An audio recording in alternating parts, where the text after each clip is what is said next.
yang hamba dengar dari teman-teman sungguh luar biasa, karena hanya mengandalkan Engkau lah kami bisa berhasil menjadi kaum profesional, menjadi bisnismen yang sangat berkenan di hadapan Tuhan. Engkau sendiri akan melembutkan tanah hati kami, sehingga apapun yang kami terima, terutama benih firman, boleh bertumbuh dan berbuah 10 kali lipat, 30 kali lipat, 60 kali lipat, bahkan 100 kali lipat ganda. Berbicaralah Tuhan, karena kami siap untuk mendengar. Hanya di dalam nama Tuhan Yesus kami berdoa dan mengucap syukur. Amin. Amin. Ya, saya akan share screen ya. Saya akan share screen. Nanti tolong kasih reset kalau share screen-nya itu muncul. Muncul nggak ya? Muncul, Pak. Muncul. Di tempat saya masih loading. Nah, udah, oke. Muncul. Ya.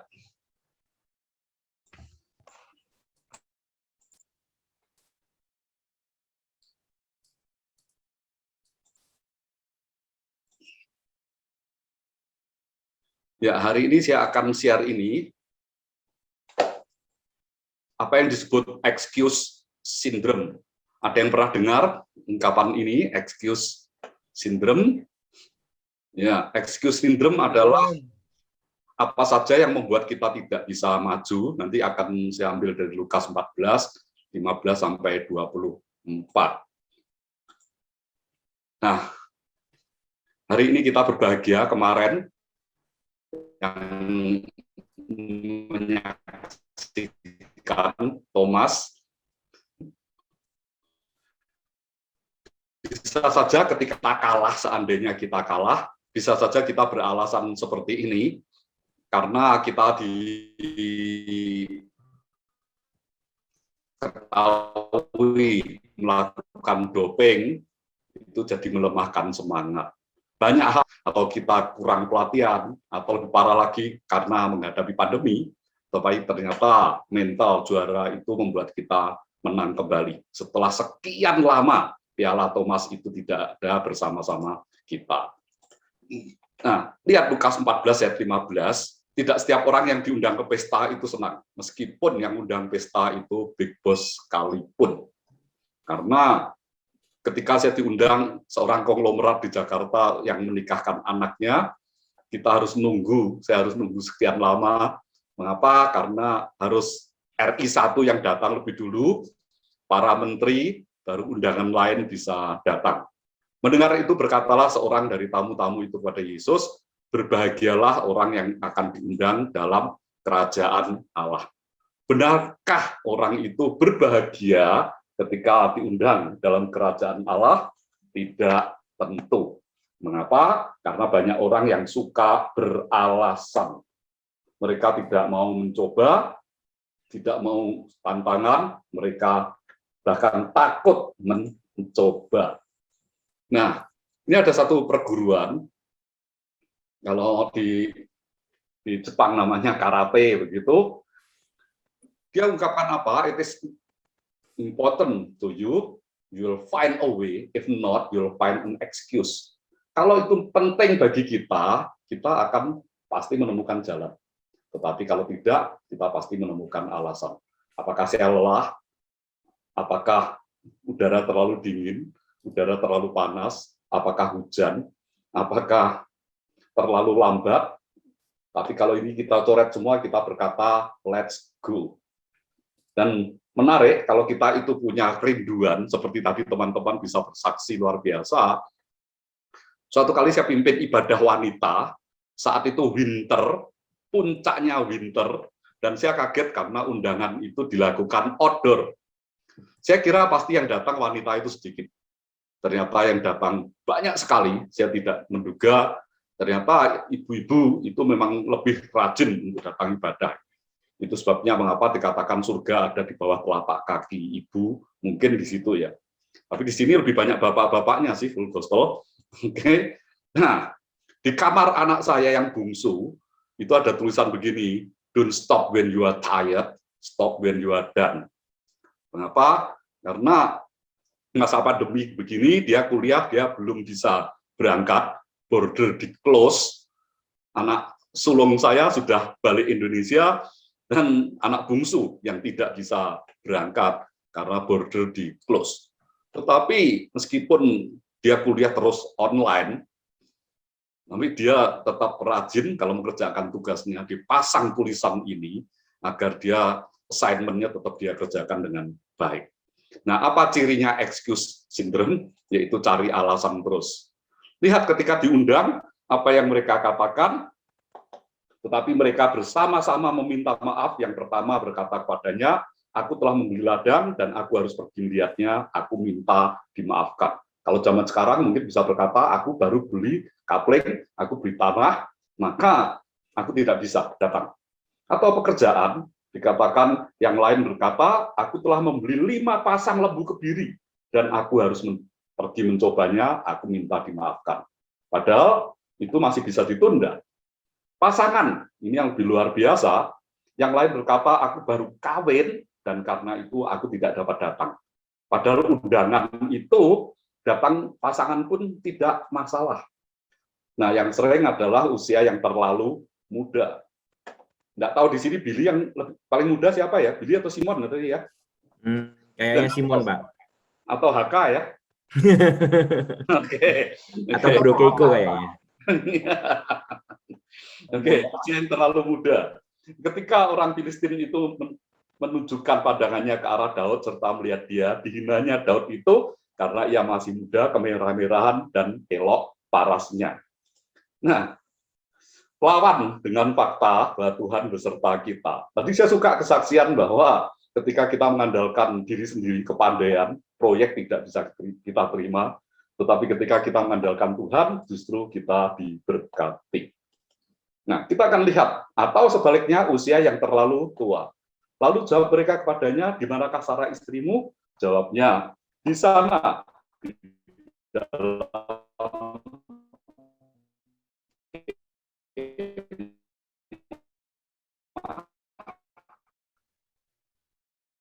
Dan firman-Nya, sesungguhnya aku akan kembali tanya. Adapun Abraham dan Sarah telah tua dan lanjut umurnya, dan Sarah telah mati haid. Jadi tertawalah Sarah dalam hatinya, katanya, akan birahikah aku setelah aku sudah menjadi layu, sedangkan tuanku juga sudah tua. Selisih umurnya sekitar 10 tahun, bukan? Lalu berfirmanlah Tuhan kepada Abraham, mengapakah Sarah tertawa dan berkata, sungguh aku akan melahirkan anak, sedangkan aku telah tua. Adakah sesuatu apapun yang mustahil? Pada waktu yang telah ditetapkan tahun depan, aku akan kembali mendapatkan engkau, dan pada saat itulah Sarah akan mempunyai anak laki-laki. Lalu Sarah menyangkal, katanya, aku tidak tertawa, sebab ia takut. Tetapi firman Tuhan berkata, tidak, engkau memang tertawa. Dan kalau kita belajar di Perjanjian Lama, dikunjungi katanya 3 malaikat, tetapi malaikat yang tengah itu ditulis Tuhan. Biasanya itu ditulis Yahweh, yaitu artinya itu malaikat Tuhan sendiri. Jadi Tuhan sendiri. Atau keterbatasan fisik. Musa berkata kepada Tuhan, orang tidak mendengarkan. Bagaimanakah Firaun akan mendengarkan aku? Orang yang sedang petah lidah. Nah, ini menarik. Saya ingin ceritakan mengapa Musa itu petah lidah. Lihat, kata Moses is taken from the water, diambil dari air. Nah, ketika dipelihara oleh putri Firaun, sangat dicintai, seringkali dipangku, dan Farao sendiri suka. Suatu kali ketika Musa sedang dipangku, tanpa sadar Musa pegang mahkota Firaun, dan ada peraturan di Mesir, siapa saja yang berani pegang kepala Firaun, hukumannya mati. Maka itu death penalty itu datang kepada Musa. Dan istri putri Firaun itu berkata, Musa masih kecil. Tetapi dikatakan rule is rule. Peraturan harus peraturan ditegakkan. Jadi Musa mau dihancam hukuman mati ketika masih sangat muda. Dan putri Firaun berkata begini, dia pasti sangat muda, tidak mengerti apa-apa, masih kanak-kanak. Coba kita adakan eksperimen. Maka dikeluarkanlah 2 sepasang bokor, isinya berupa perhiasan keberlapan, dan yang satu itu berisi ini api-apian, jadi semacam arang begitu. Apa yang dilakukan oleh Musa, dia justru ambil sendok itu yang diambil itu justru api yang membara itu dan dimasukkan mulutnya. Sejak saat itu mulutnya melepuh dan dia jadi tidak pandai bicara. Ini tidak ada di Alkitab, tapi ada di kitab-kitab tradisi. Nah, lihat, Herman Cortes itu berhasil menaklukkan Meksiko, meskipun jumlah pasukannya sedikit, dia tidak mau alasan, karena pasukannya sedikit, tetapi dengan membakar perahunya. Agar apa? Prajuritnya maju terus, dan pilihan tinggal dua, maju atau mati. Sehingga kalau ada orang sering beralasan, orang dulu selalu berkata begini, burn your boots. Bakar saja supaya kamu tidak ada kesempatan untuk menoleh ke belakang atau untuk mundur kembali. Atau faktor ras, kita seringkali, terutama yang kita bermata sipit, seringkali bisa merasa disudutkan. Maka kata perempuan itu kepadanya, masakan engkau seorang Yahudi, minta minum kepadaku seorang Samaria. Sebab orang Yahudi tidak bergaul dengan orang Samaria. Seringkali kita bisa merasa sangat minder. Saya dulu di semacam suburb di Salt Lake, waktu saya tinggal di Salt Lake, saya juga satu-satunya orang Indonesia itu. Kalau di sini semacam kota kecamatan kecil gitu, saya juga satu-satunya di situ. Tapi ternyata mereka juga bisa terima kita dengan baik. Nah, lihat, what's your story? Science define you by your DNA. Society define you by the color of your skin. Seringkali kita, DNA kita apa? Warna kulit kita apa? Tetapi Tuhan sebetulnya menentukan adalah isi hati kita. Don't ever make decision based on fear, make decision based on hope and possibility. Jadi ketika kita mengambil keputusan hanya berdasarkan ketakutan, maka itu akan merugikan kita. Tetapi kalau berdasarkan harapan dan kemungkinan, itulah yang akan terjadi. Apa penyebab kita mengalami itu? Sering melakukan excuse syndrome, karena gambar diri yang rusak. Karena dikatakan apa? Ia menjawab, ketika aku mendengar bahwa engkau ada di dalam taman ini, aku menjadi takut karena aku telanjang, sebab itu aku bersembunyi. Manusia pertama sudah mempunyai gambar diri yang rusak, inferiority complex, minderan. Contoh, ketika kita kecil dibully, dirundung, akibatnya kita bisa minder. Pengalaman yang traumatis, dikatakan apa? Sebab kamu tidak menerima roh perbudakan yang membuat kamu menjadi takut lagi, tetapi kamu telah menerima roh yang menjadikan kamu anak Allah. Oleh roh itu kita berseru, ya Aba, ya Bapa. Inilah contoh yang paling menarik.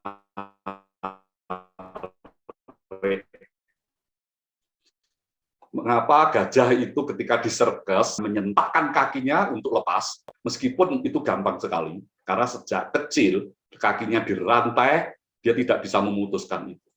Dan bagi dia, ketika ada rantai di kakinya, meskipun itu rantai dari benang sekalipun, dia merasa ada sesuatu, dia tidak mau melepaskannya.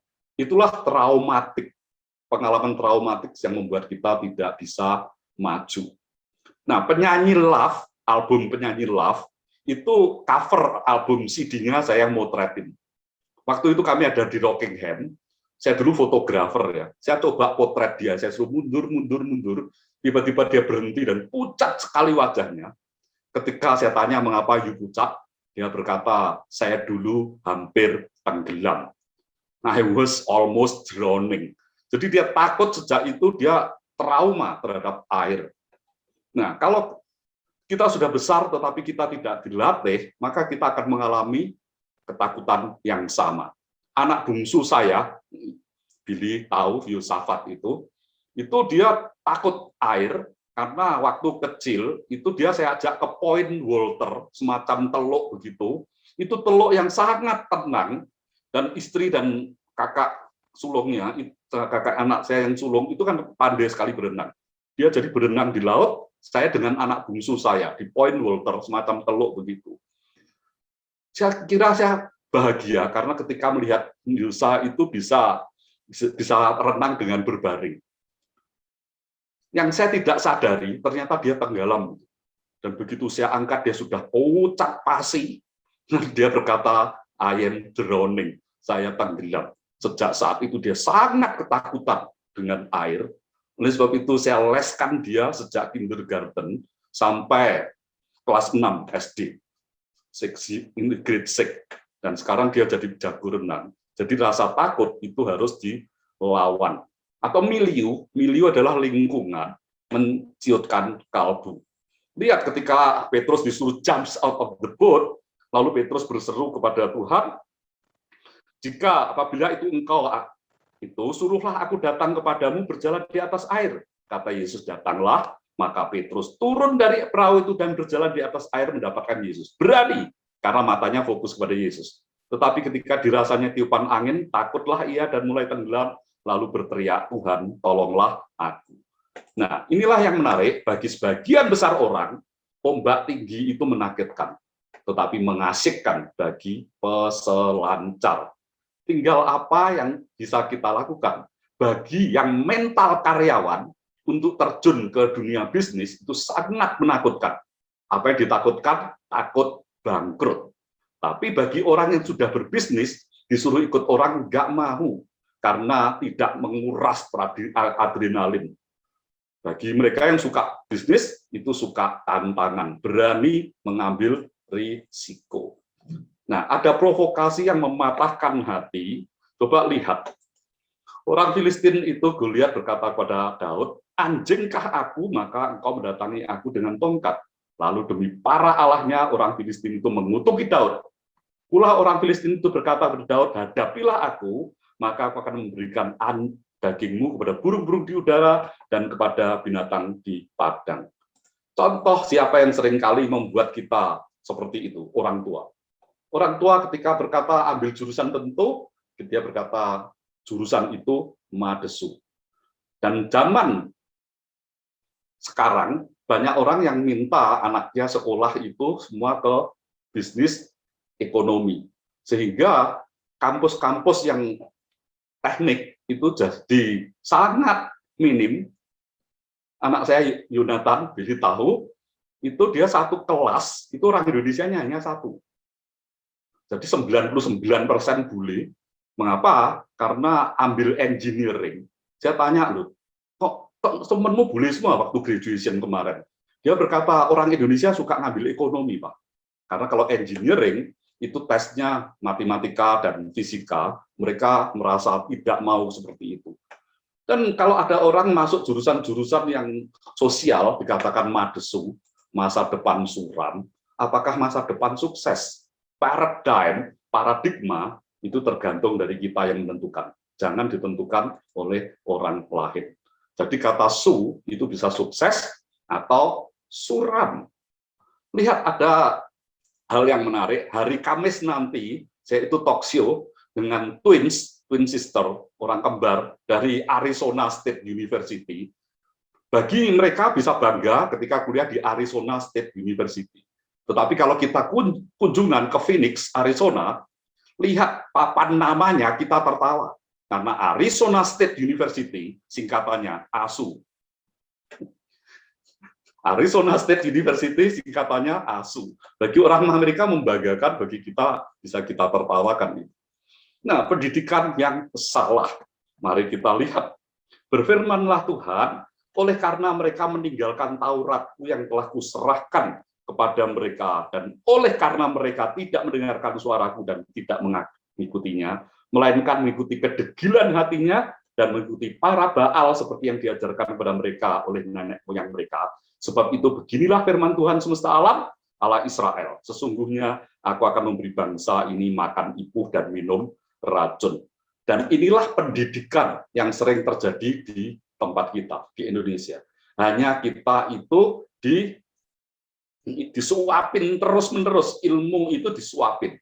Kita hanya disuruh memorizing, dictation. Semua hal kita tidak bisa berinisiatif. Tetapi lihat mengapa kita itu jago di otak, tapi sangat lemah di presentasi. Karena kalau orang bule sejak kecil, sejak kelas 1, itu seringkali suruh presentasi di depan kelas. Sehingga mereka punya self-confidence yang jauh lebih jago dari kita. Sepandai-pandainya kita, kalau kita gagal presentasi, terutama yang ikut tender-tender proyek, kita akan gagal. Nah, teladan yang salah. Lihat, Yoyakim berumur 18 tahun pada waktu ia menjadi raja. Dan 3 bulan lamanya ia memerintah di Yerusalem. Nama ibunya ialah Nehusta binti Elnatan dari Yerusalem.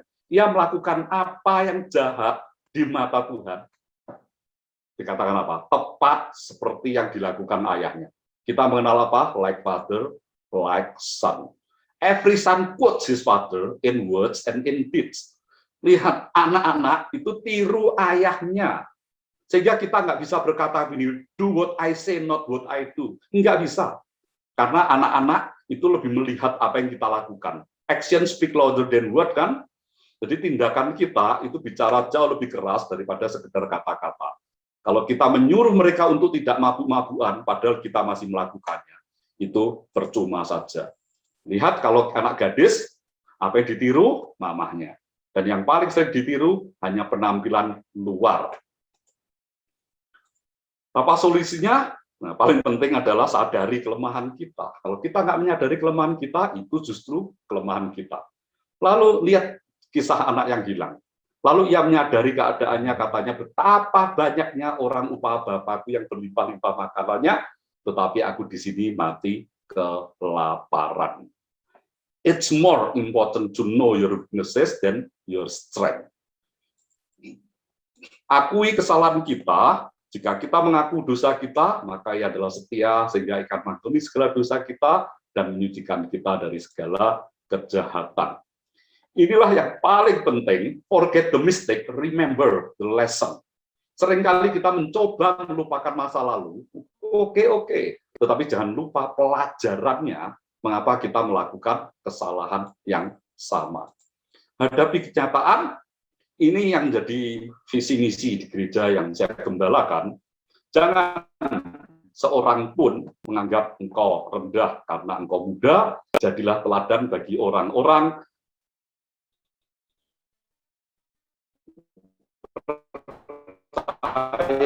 dalam perkataanmu, dalam tingkah lakumu, dalam kasihmu. Mereka seusia Billy, bahkan jauh di bawahnya, tetapi merekalah yang menciptakan Tumblr, juga Firefox, Mozilla, dan founder Facebook. Anak-anak muda semua. Bukan hanya sekedar itu, tetapi lihat, punya kemauan yang sangat-sangat keras. Aku akan bangkit dan pergi kepada Bapakku dan berkata padanya, Bapa, aku telah berdosa terhadap surga dan terhadap Bapa, aku tidak layak lagi disebutkan anak Bapa, jadikan aku sebagai salah seorang upahan Bapak. Anne Frank, biografinya sangat terkenal. Dia berkata, the weak fall, but strong will remain and never go under. Bangkit dari kemalasan. Lihat, Elia ini salah satu dari 5 nabi besar, di samping 12 nabi kecil, yang seringkali disebut dodeka profeton. Maka bangunlah Elia, lalu makan dan minum, dan oleh kekuatan makanan itu ia berjalan 40 hari, 40 malam lamanya sampai ke Gunung Horeb.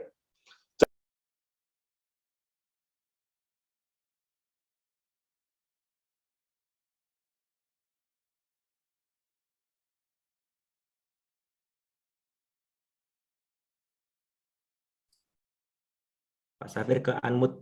Ke mute ya? Iya, ke mute. Inilah ayat favorit saya.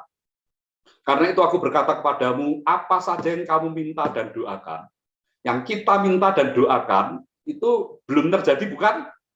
Tapi lihat, percayalah bahwa kamu telah menerimanya. Maka hal itu akan diberikan kepadamu. Prinsipnya apa? Belum, tapi sudah. Belum, tapi sudah. Kita belum mendapat, tapi percaya sudah menerima, maka itu yang akan diberikan kepada kita. Amin. Oke, kerjakan dengan antusias, apapun juga yang kamu perbuat, perbuatlah dengan segenap hatimu, wholeheartedly, seperti untuk Tuhan dan bukan untuk manusia. Kalau ada yang presentasi seperti ini, dianggap orang gila ya. Oke, lihat konklusinya, orang yang berjalan maju dengan menangis sambil menabur benih, pasti pulang dengan sorak-sorai membawa berkas-berkasnya. Saya akan cepat ini, biasanya angka 13 Bill, angka 13 disebut apa biasanya? Angka sial ya? Angka kesialan. Percaya nggak angka sial? Nggak percaya. Coba Anda naik apartemen lantai 13, Anda lompat. Sial nggak ya? Ya kalau lompat iya, kalau lompat. Oke. Nyasar Rumah saya Khalifa ya. itu nomor 13. Nyasar Pak. Oke. Bukan celaka 13, tetapi cacat yang tetap melekat. Lihat Charles Darwin, itu menderita cacat. Dan Paus Alexander itu bungkuk. Edgar Allan Poe mempunyai masalah mentally retarded. Oke, Feng Mansulin, konglomerat dari Tiongkok, itu badannya tersigar separuh. Dia hanya tidak punya 2 kaki. Kemudian He Ahli berjari kepiting. Jadi jarinya hanya 3, tetapi dia pianis terbaik di Korea. Kemudian Julius Caesar itu epilepsi. Laksamana Nelson hanya bermata sebelah. Lord Byron itu berkaki pekok.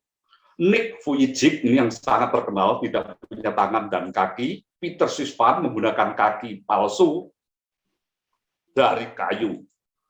Penulis top Robert Louis Stevenson dan John Keats ini menderita TBC. Thomas Alva Edison dan Ludwig van Beethoven itu tuli.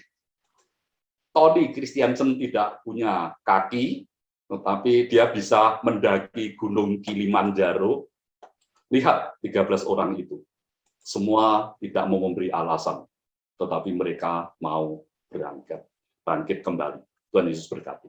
Mari kita berdoa.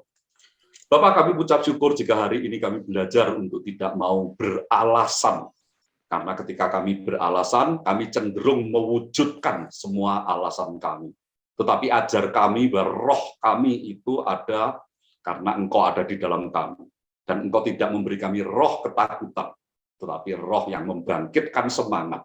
Bukan hanya kepada diri kami, tetapi juga orang-orang yang menyaksikan kami, bukan untuk kesombongan, untuk menunjukkan bahwa bejana yang sangat lemah ini, bejana tanah liat ini, menjadi kuat karena nefes atau hembusan Tuhan yang luar biasa.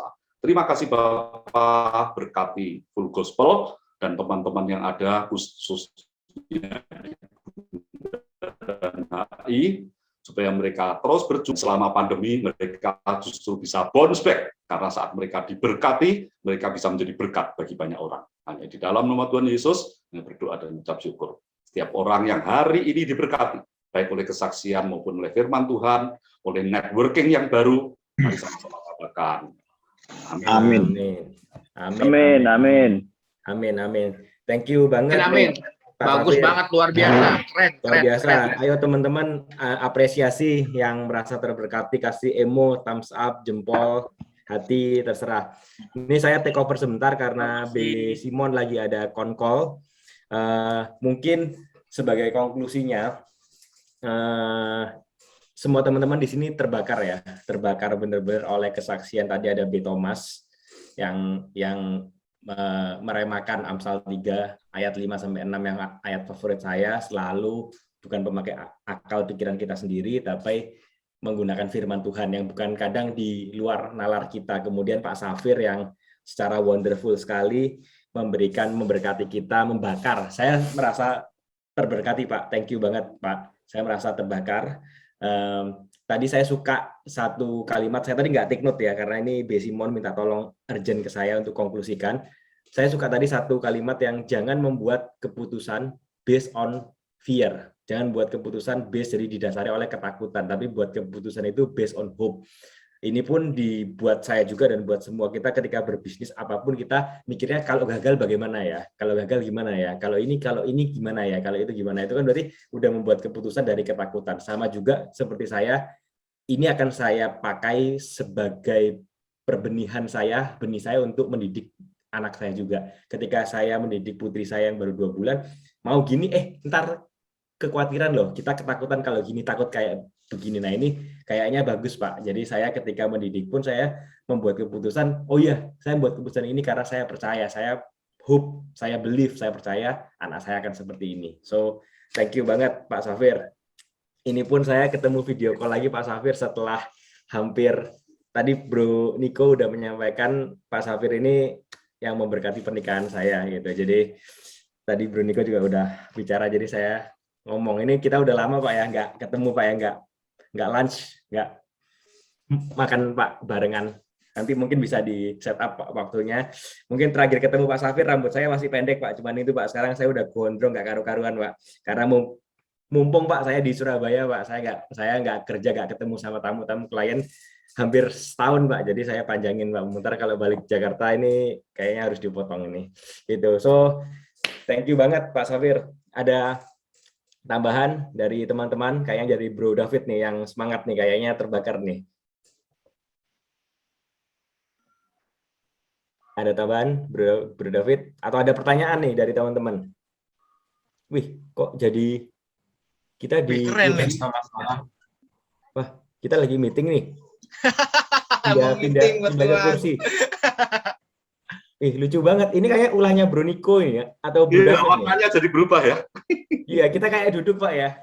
Ya, emang duduk. Ini kita bayangin lagi nonton Avenger, Pak. Senator. Oke. Siapakah yang mau bertanya? Ini dari panelis-panelis. Selamat malam. Ya, Bro Ferry. Malam saya. Ya.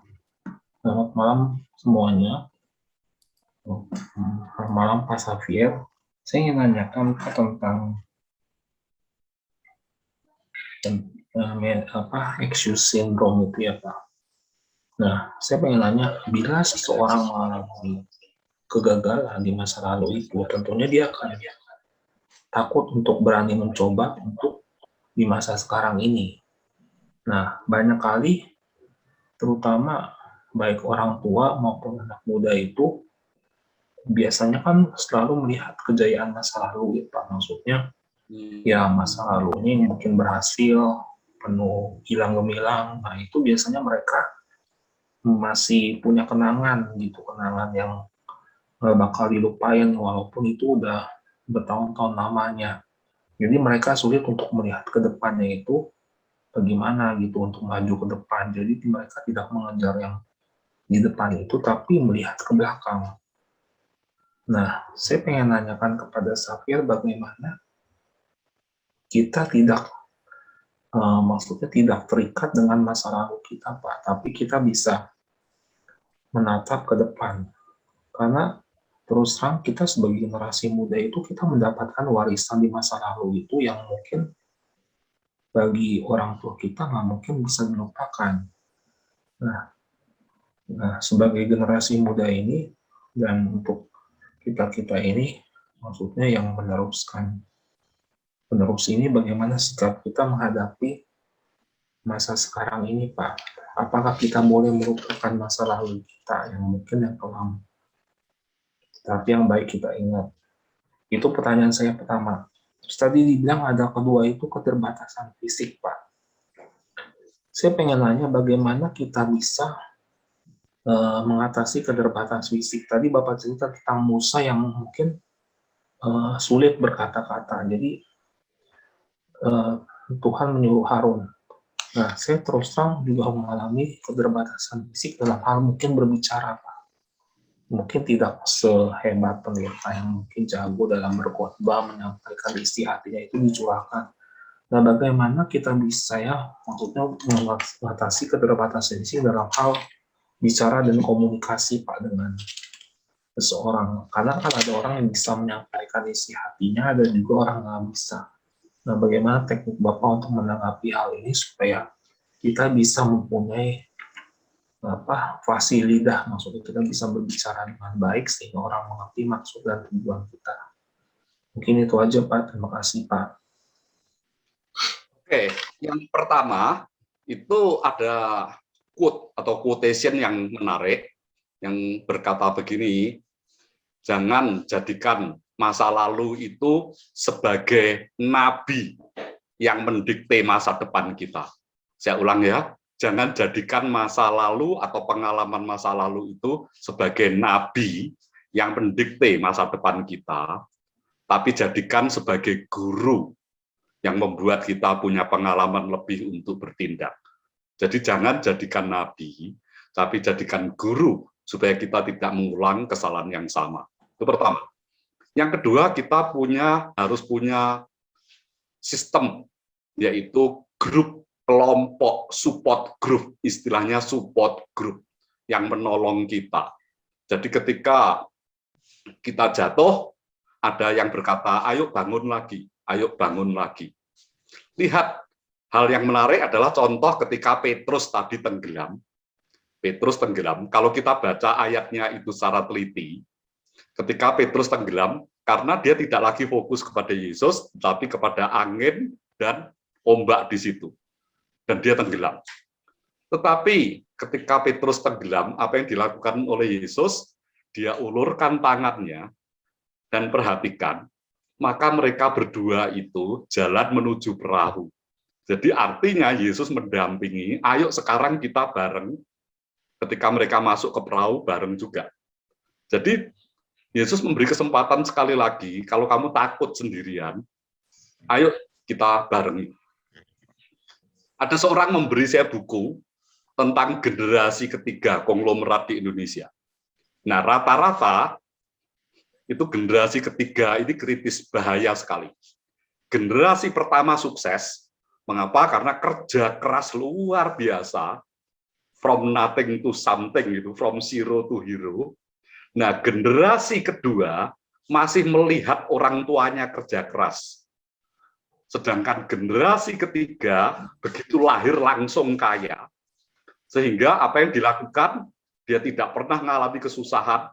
Yang dia lakukan tinggal menghabiskan uang orang tuanya, menghabiskan uang kakeknya. Nah, contoh kesaksian yang paling luar biasa adalah cucu Oei Tiong Ham. Dulu adalah raja gula di Indonesia, bukan? Tetapi generasi ketiganya itu habis. Nah, biasanya yang generasi yang pertama itu luar biasa kerja kerasnya. Waktu saya ngobrol sama Pak Mokhtar Riyadi, hanya berdua di kamarnya saat itu, saya diundang untuk datang ke kamarnya, ngobrol mulai jam 1 malam sampai dini hari. Dan Pak Mokhtar cerita sharing bagaimana dia berjuang sampai seperti sekarang. Meskipun pro kontra, namanya bisnis itu seperti apa, kita tahu dunia itu. Tetapi yang kita pelajari bahwa generasi pertama itu berjuangnya secara luar biasa. Juga contohnya adalah Pak Ciputra. Pak Ciputra. Saya bisa dengar langsung dari dia ketika diajak breakfast bareng di rumahnya. Tidak ada siapa-siapa, hanya berdua. Dan ketika berdua itulah Pak Ci bisa curhatnya dari hati ke hati. Sehingga saya bisa tahu rahasia sukses Pak Ci itu di mana. Karena dia seringkali dia bisa menjadi support group bagi orang lain. Jadi dia senang kalau ada orang lain itu punya semangat yang tinggi, meskipun mungkin jenjang ekonominya terlalu jauh, tapi dia terus dorong. Dan yang kedua tadi, soal komunikasi. Ini bukan kebetulan, saya percaya ini divine appointment, karena saya dosen komunikasi di kampus. Saya dosen komunikasi di kampus. Nah, kita bicara itu bukan sekedar fasih atau tidak fasih, tetapi kita siap atau tidak siap.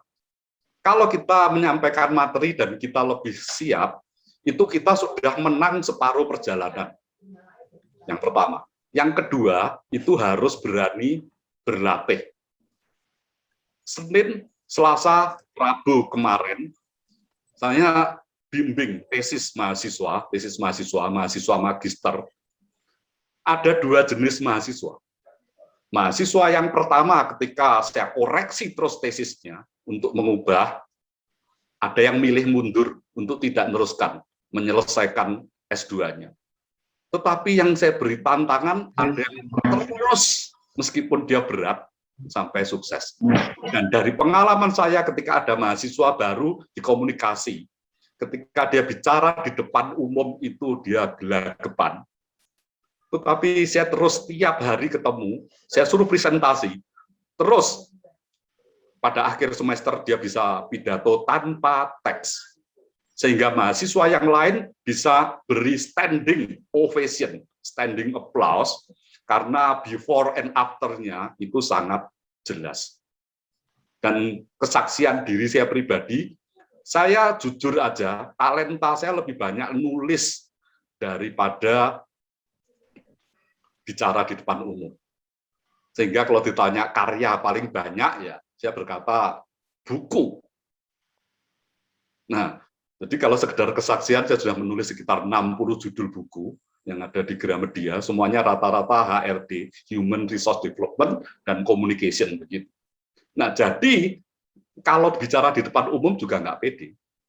Tetapi karena terpaksa, saya dulu juga di persekutuan semacam Full Gospel, semacam persekutuan mahasiswa begitu. Ketika pembicara nggak datang, saya diminta untuk maju, dan Anda bisa bayangkan seperti apa itu. Kalau traffic light gitu merah, hijau, dan kuningnya sudah konslet semua. Itu. Tetapi dari pengalaman pertama itu saya berkata bahwa firman Tuhan berkata siap atau tidak siap, kita harus berani bertanggung jawab kalau diminta untuk menyampaikan kebenaran. Nah, senangnya di Full Gospel, siap tidak siap, minder tidak minder, pinter bicara atau tidak, harus kesaksian. Nah, itu keren. Oke. Jadi, the power of kefefet katanya. The power of kefefet itu ternyata juga ada benernya. Kalau kita renang, kita nggak bisa ikut seminar. Bisanya apa? Kalau didorong, masukkan ke air. Jadi, harus berlatih kalau ilmu komunikasi. Kalau kita tidak berlatih, nggak bisa. Pasti kita akan grogi, nggak karu-karuan. Mungkin begitu ya? Setuju. Setuju, keren. Ya, saya boleh nambahin dikit ya, Bang? Mari, monggo. Iya, Pak. Pak Pendeta, ini saya juga boleh ada kesaksian sedikit. Di sini ada Pak Halim mungkin ya, atau siapa ya, BHI 8 dulu. Saya itu dulu baru masuk di Full Gospel juga. Kayak burung pelatuk basah kena air hujan. Jadi kalau orang diajak ngomong, saya gini-gini aja. Saya nggak berani ngomong. Cuman karena terbiasa, ya inilah ya dari Full Gospel, saya bisa ngomong di depan panggung 5.000 orang, udah pernah, dan sekarang saya juga udah jadi content creator, YouTuber, ngomong juga jadi biasa. Awalnya sih emang malu banget, cuman karena the power of the kepepet itu. Thank you, terima kasih. Mantap, itu keren banget, keren. Aku mungkin boleh bagiin tips komunikasi ke Bro Ferry kalau boleh. Ya, mari. Sedikit ya. Ini ada 3 tips dari saya mungkin bermanfaat. Setiap saya berkomunikasi, tipsnya itu kalau pertama itu positif mindset ya. Kita berpikir positif. Jadi ketika kita mau ngomong sama orang, kita harus berpikir orang ini akan terbuka dengan saya, orang ini akan welcome dengan saya. Jangan sebelum ngomong sama orang, wah nanti dia bakal menutup diri nih, wah ntar aku bakal ditolak. Jadi pikiran negatif itu dibuang dulu, tapi diganti dengan pikiran positif. Jadi orang ini akan terbuka dengan saya, dia orangnya baik. Saya udah tanaman itu di pikiran saya sebelum saya ngomong ke orang, calon customer saya udah tanaman itu di pikiran saya. Terus juga energi saya juga harus positif juga. Jadi saya harus happy, harus senang. Ketika ketemu orang harus senang, karena emosi itu bisa transfer. Ketika kita happy, ketemu sama orang, dia mungkin dari nggak happy jadi happy ketemu kita, karena bisa transfer. Itu tips yang pertama. Tips yang kedua adalah intensi kita. Tujuan kita nih harus tulus. Jadi kalau kita mau ketemu customer kita harus punya tujuan, saya mau membantu dia, saya mau menolong dia. Jangan kita punya tujuannya, saya mau ngambil keuntungan dari dia, saya mau ngambil cuan dari dia. Jadi tujuan kita juga harus dibenerin. Jadi setiap saya ketemu calon customer, tujuan saya mau bantu dia, saya mau tolong dia. Benar-benar intensi saya dibersihkan supaya tidak ada pikirannya itu mau ngambil keuntungan, tapi justru mau memberikan keuntungan buat dia. Ketika kita punya tujuan yang tulus, intensi yang tulus untuk membantu orang lain, energi kita tuh positif. Orang pas ketemu jadinya welcome. Wah, Pak Thomas ya, wah senang banget saya ketemu dengan kamu. Karena kita punya tujuan untuk bantu dia. Tapi kalau tujuan kita udah kebalikannya, mengambil cuan dari dia bisa kerasa. Namanya manusia itu bisa ngerasa kalau ada sesuatu yang nggak benar gitu. Itu tips yang kedua. Tips yang ketiga adalah build rapport. Build rapport itu apa sih? Membangun hubungan. Jadi saya tuh melihat tuh kalau hubungan tuh kayak orang nabung ke bank lah ya. Kita kalau misalnya nabung ke bank nggak pernah nabung, kita mau ngambil duit kan nggak bisa. Ya itu seperti hubungan lah. Jadi kalau kita mau punya customer ya kita bangun hubungan dulu. Jangan tiba-tiba baru ketemu, baru kenal, udah nawarin misalnya, Pak saya mau nawarin asuransi misalnya gitu atau apalah ya. Baru kenal, belum bangun hubungan, udah nawarin, ya orang lari duluan. Lu siapa gitu. Tapi kalau kita berrapor, kita udah kenal dia, kita mungkin kenal sama istrinya, kenal sama anaknya, istrinya ulang tahun kita kasih hadiah, mungkin anaknya ulang tahun kita kasih hadiah, hubungan tuh udah bener-bener dekat. Bahkan nanti dia yang minta sendiri, lu bisnis apa sih Tom? Kalau lu bisnis kasih tahu gue deh, gue mau deh, karena hubungan udah dekat. Jadi dia yang minta gitu, bukan kita yang nawarin gitu. Jadi tipsnya 3 itu sih. Positive mindset, intensinya tulus, dan 3 bangun hubungan. Nah 3 itu, kalau 3 itu udah dipraktekin, semoga bisa bermanfaat lah tips dari saya. Thank you, terima kasih. Thank you. Thank you Bro Thomas. Ini 3 tips yang sangat keren banget nih. Makanya di sinilah kekuatan Full Gospel ini, kesaksian, tambahin Pak Safir yang bakal kita, jujur saya terberkati. Kemudian tambahan 3 tips tadi itu sangat praktikal sekali ya, sangat fungsional sekali, dan to be honest ya benar itu, sangat-sangat benar sekali, dan nggak ada yang mengkerucutkan, mengesampaikan seperti ini. So thank you banget Bro Thomas. Oke. Bro Simon, are you there? Atau masih on-call? Oke. Mungkin kita mau foto dulu ya. Oke, yuk foto dulu. Bro Niko, Boleh, silakan open kamera. Mari ditunggu.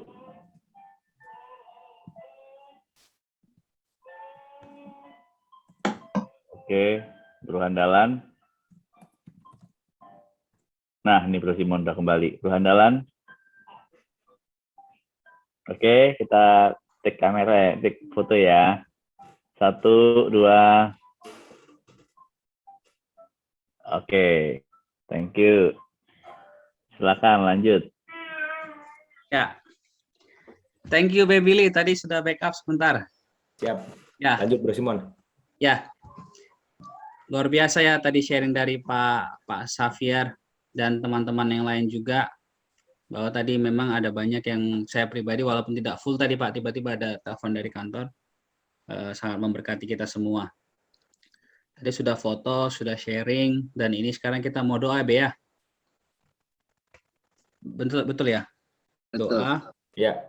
Yang mau didoakan siapa-siapa aja Be? Ada yang mau didoakan lagi?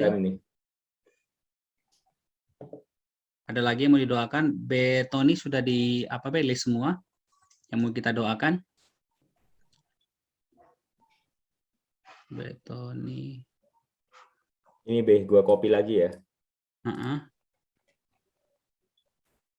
Oh yang ini ya. Siap. Ya ini. Be Tony masih di sini ya? Masih Bro. Masih Be. Oke Be. Kita bagi-bagi atau minta tolong tambah 1 ya Be ya, untuk baby gua Bro, baby Jill. Tadi siang muntah lagi, sore sih. Banyak banget tadi soalnya. Paling banyak selama ini tadi sore. Jadi mungkin dari lambungnya itu kan masih belum sempurna ya, karena masih baby. Jadi setiap kali dikasih susu ASI bakal come out lagi. Tapi tadi come out-nya banyak banget soalnya. Paling banyak. Jadi agak kasihan. Kita doakan yang terbaik ya Be. Siap. Thank you. Ya, Be Tony gimana Be pembagiannya Be? Silakan Be. Saya saran ke MC. Gimana Bro Simon? Kalau gua kita bagi-bagi aja ya.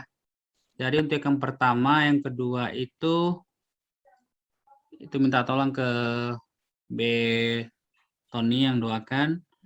Untuk yang 3 dan 4 minta tolong B Brahma yang doakan. Yang sebentar ya B. Oh ini masih ada 5 dan 6 kita minta B Bani minta tolong doakan ya B. Nanti doa penutup dari Beniko ya sebagai Presiden Chapter BAI 12. Bisa ya Beniko? Siap. Ya, oke. Yuk mari kita bersatu dalam doa. Silakan Be. Mari kita berdoa. Tuhan Yesus, kami datang kepada Tuhan Yesus. Kami bersatu hati.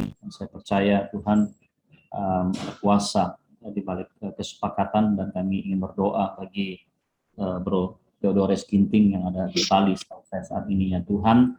Kami tidak hanya berdoa bagi usaha, bagi kelancaran usahanya, tapi kami berdoa bagi kesiapan hatinya untuk menerima berkat daripada Tuhan, sehingga ya Tuhan Yesus Kristus ketika usahanya diberkati Tuhan, ia semakin dekat kepada Tuhan, dan semakin pula ia Tuhan rajin beribadah ya Tuhan. Terima kasih Tuhan Yesus, kami mengucap syukur untuk Bro Theodores Ginting yang memiliki, yang Tuhan sudah percayakan usaha untuk dijalankan.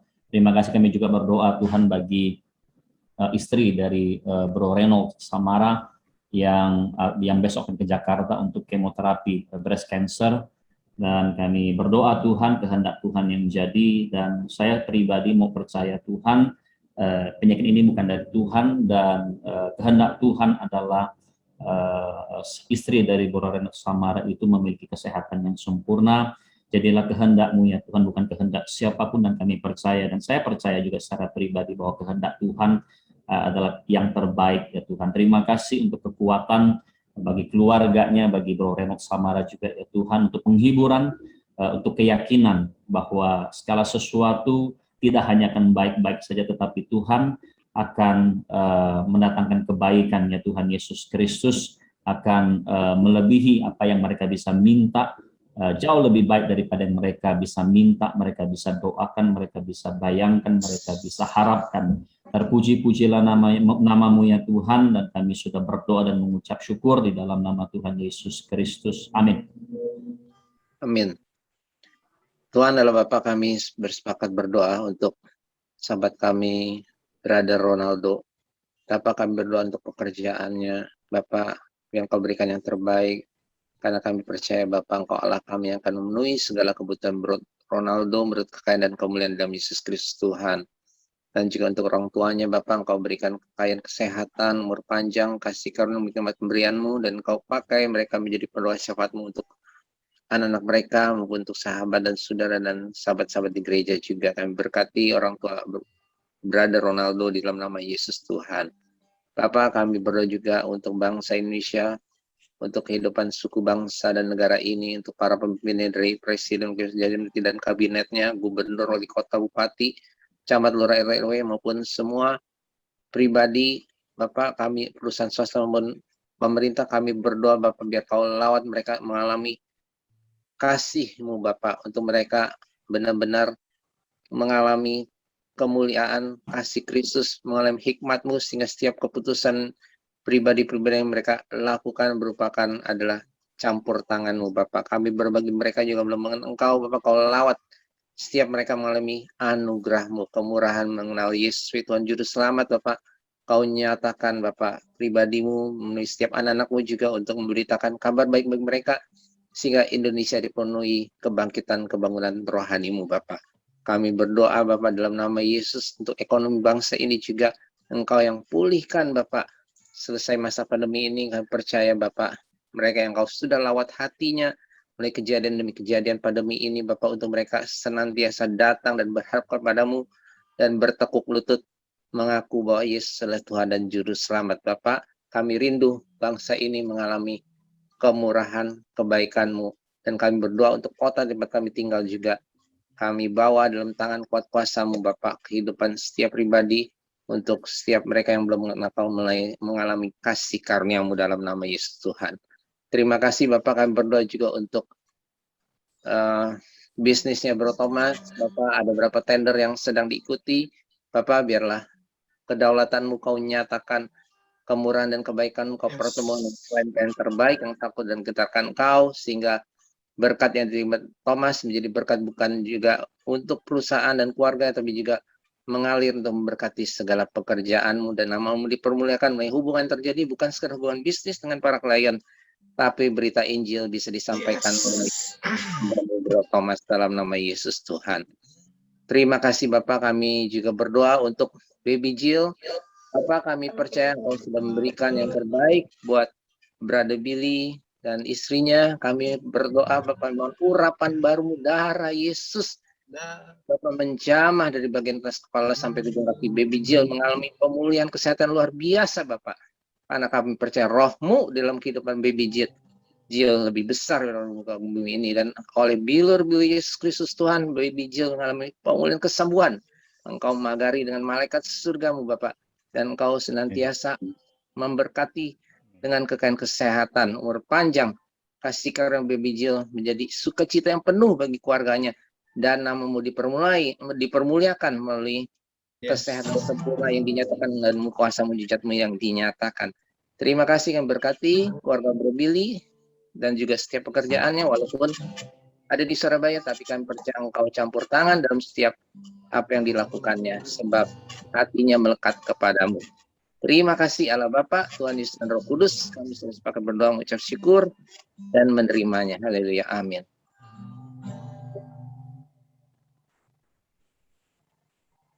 Amin. Terima kasih Bapa dalam surga, kami mengucap syukur atas malam hari ini, fellowship yang sungguh indah. Kami boleh saling terbuka untuk mengutarakan sharing kami, kesaksian kami, satu sama lain saling menguatkan.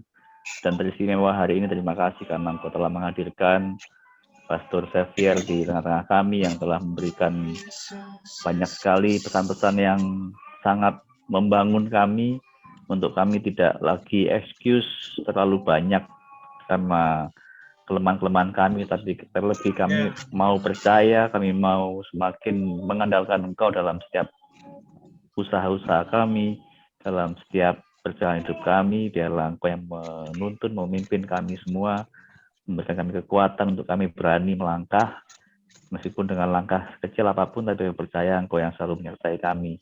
Mohon berkat dan penyertaan-Mu bagi Pastor Xavier dalam pelayanannya, dalam setiap kegiatannya, dalam menulis buku, dalam menjadi inspirasi bagi banyak orang. Kiranya Engkau memberikan hikmat-Mu selalu bagi Pastor Xavier, berikan selalu petunjuk-Mu, berikan selalu penyertaan-Mu. Biarlah dengan setiap pelayanannya semakin banyak orang-orang yang semakin dekat dengan-Mu, semakin percaya kepada-Mu, dan menjadi berkat bagi lebih banyak orang. Terima kasih juga untuk hari ini Kau telah mengumpulkan kami, untuk Pak Bram, mohon berkat-Mu juga untuk Bro Billy, untuk Bro David, untuk Bro Simon, Bro Tony, Bereno, Bro Bani, Bro Ferry, Bro Handalan, BHK, Bro Johnson, Bro Keiko, Bro Ronaldo, Bro Thomas, dan juga tadi ada Sis Fanny juga. Kiranya Kau menyertai kami semua, Kau memberkati kami semua dalam istirahat kami malam hari ini. Dan biarlah esok pagi kami percaya Engkau sudah memberikan kami dan akan memberikan kami hari yang baru untuk kembali kami menjalankan aktivitas kami bersama Engkau. Dan kami percaya hidup kami ini berada dalam tangan penyertaan-Mu. Dan biarlah apapun yang kami lakukan, apapun yang kami perbuat, kami lakukan sepenuh hati kami hanya untuk kemuliaan nama-Mu. Dalam nama Tuhan kami Yesus Kristus, kami berdoa dan mengucap syukur. Kita yang percaya mari katakan amin. Amin, amin, amin. Thank you Be buat doanya. Thank you. Malam hari ini. Thank you ya buat semuanya. See you next week. Ya, God bless you. Mas Afir. Thank you. Thank you. Bro David, thank you Bro Ferry Serang. Thank you. Thank you Bro Akbar. Thank you Reno. Sampai ketemu lagi minggu depan. Thank you. Tidur beristirahat. Semuanya. Berjalan sendirian. Bless you semua. Bless you semua. Aku yang